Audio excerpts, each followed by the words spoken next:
আপনি রাস্তা দখল করে নিয়ে আপনি ব্যবসা কার্যক্রম করা যাবে না তো। আপনাকে গণবিজ্ঞপ্তি দেওয়া হয়েছে না? আমি কালকে আমি আমি যে কথা বলে আপনি সেটা অ্যান্সার করেন। আপনাকে গণবিজ্ঞপ্তি জানানো হয়েছে কিনা? আমি আসছি আরে ভাই, আপনি তো বুঝছেন না, আপনি তো পাল্টা আমার কোশ্চেন করতেছেন। আপনার জিজ্ঞাসা করছে আপনাকে গণবিজ্ঞপ্তিতে জানানো হয়েছে কিনা, না গণবিজ্ঞপ্তি সম্পর্কে আপনি জানেন কিনা? জানেন কিনা? জি জানি, আমি জানেন। সকালে জানার পরেও আপনি সেই কার্যক্রমটা এখন চলমান রাখছেন। আমি সকালে জানছি। এই জন্য আমরা এনাকে 10,000 টাকা জরিমানা, এবং আপনি এটা 10 মিনিটের মধ্যে সরাবেন, না হলে এই মালামাল জব্দ হবে। 10,000 টাকা জরিমানা। এই মুশফিক কোথায়? ওখানে লিখতেছে।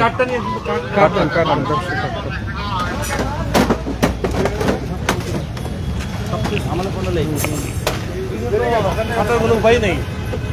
পুরো ফুটপাথটাই ব্লক করছে।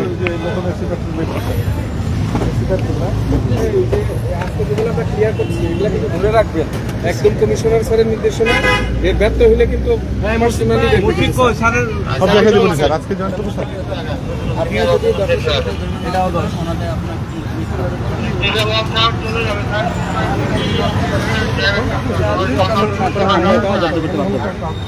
জরিমানার অতিরিক্ত এগুলো জব্দ হবে।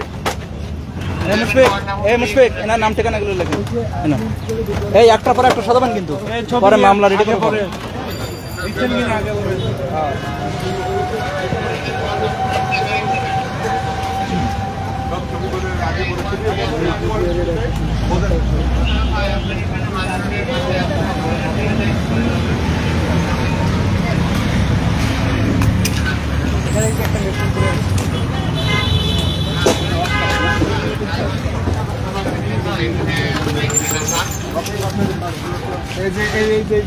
মনে একটা প্রশ্ন ছিল, আমরা দেখলাম বেশ কয়েকটি দোকানদার আপনাদের আসতে দেখি তারা কিন্তু মালামাল লুকিয়ে এবং ভ্যানে করে মালামাল নিয়ে পালিয়ে গেল।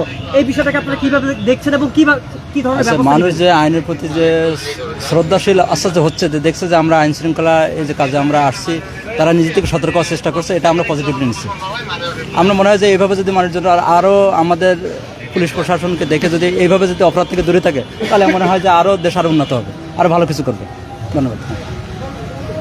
এটা কি এটা এই যে এটা কি এটা এটাই এই ওজন মাপান মালিকটাই চলে নিয়ে গেলাম।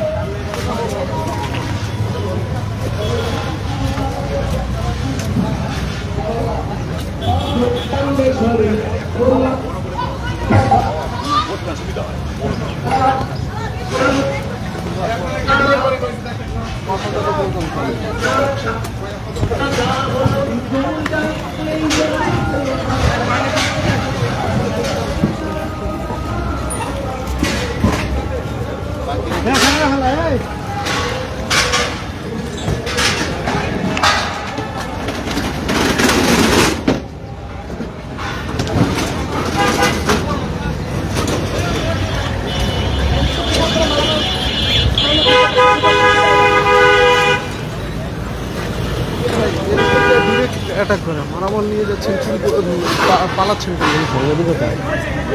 অ্যাটাক করার কিছু